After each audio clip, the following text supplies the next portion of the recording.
நெறைய பேரு சாப்பிடாம கூட இருந்துருவாங்க. ஆனா, டீ இல்லாம இருக்க மாட்டாங்க. அந்த அளவுக்கு எல்லாருடைய ஃபேவரட்டான டீ ரெசிபிய தாங்க இன்னைக்கு பார்க்க போறோம். இது வெறும் டீ இல்லைங்க. சூப்பரான டீ ஸ்டால்ல கிடைக்கிற மாதிரியே மசாலா டீ எப்படி செய்யலான்றத பார்க்கலாம் வாங்க. வீடியோக்குள்ள போகுறதுக்கு முன்னாடி என்னுடைய சேனல சப்ஸ்கிரைப் பண்ணிட்டு பக்கத்துல இருக்க பெல் ஐகானையும் கிளிக் பண்ணிக்கோங்க. முதல்ல ஒரு துண்டு இஞ்சி, 2 ஏலக்காய் சேர்த்து மசாலா இடிக்கிற கல்லுல இடித்து எடுத்துக்கோங்க.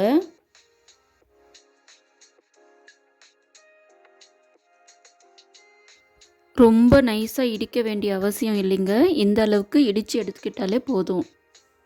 அடுத்ததாக ஒரு பாத்திரத்தில் 3/4 டம்ளர் அளவுக்கு தண்ணி சேர்த்துக்கோங்க. தண்ணி கொதிக்க ஆரம்பிச்சிடுச்சுங்க. இந்த டைமில் இடித்து வச்ச மசாலா, ஒரு சின்ன துண்டு பட்டை, ஒரு லவங்கம் சேர்த்து 1 நிமிஷம் போல் கொதிக்க விடுங்க.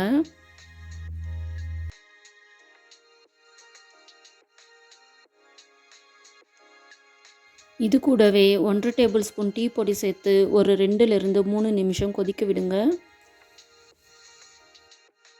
அடுத்ததாக 2 டேபிள் ஸ்பூன் சர்க்கரையும் சேர்த்துக்கோங்க. உங்களுக்கு இனிப்பு கொஞ்சம் கூட வேணும்னா இன்னும் ஒரு 1/2 டேபிள் ஸ்பூன் சர்க்கரையை சேர்த்துக்கோங்க.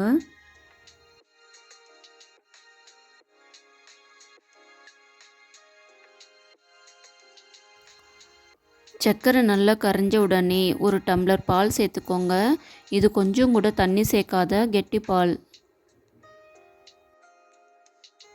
இதுபோல் கொதி வந்த உடனே ஃப்ளேமை சிம்மில் வச்சுட்டு ஒரு 3லிருந்து 4 நிமிஷம் போல் கொதிக்க விட்டுக்கோங்க.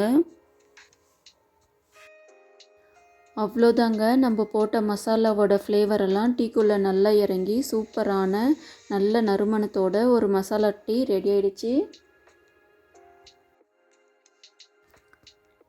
இந்த சூடான டீ கூட சுட சுட பஜ்ஜி, போண்டா இல்லை பிஸ்கெட் இது கூட எல்லாம் சர்வ் பண்ணிங்கன்னா ரொம்பவே சூப்பராக அட்டகாசமாக இருக்குங்க. நீங்களும் ஒரு முறை இந்த மசாலா டீ வீட்டில் ட்ரை பண்ணி பார்த்துட்டு எப்படி இருக்குன்னு கமெண்ட்டில் சொல்லுங்கள். இந்த வீடியோ உங்களுக்கு பிடிச்சிருந்தா லைக் பண்ணுங்கள், ஷேர் பண்ணுங்கள், கமெண்ட் பண்ணுங்கள். கூடவே என் சேனலையும் சப்ஸ்கிரைப் பண்ணிக்கோங்க.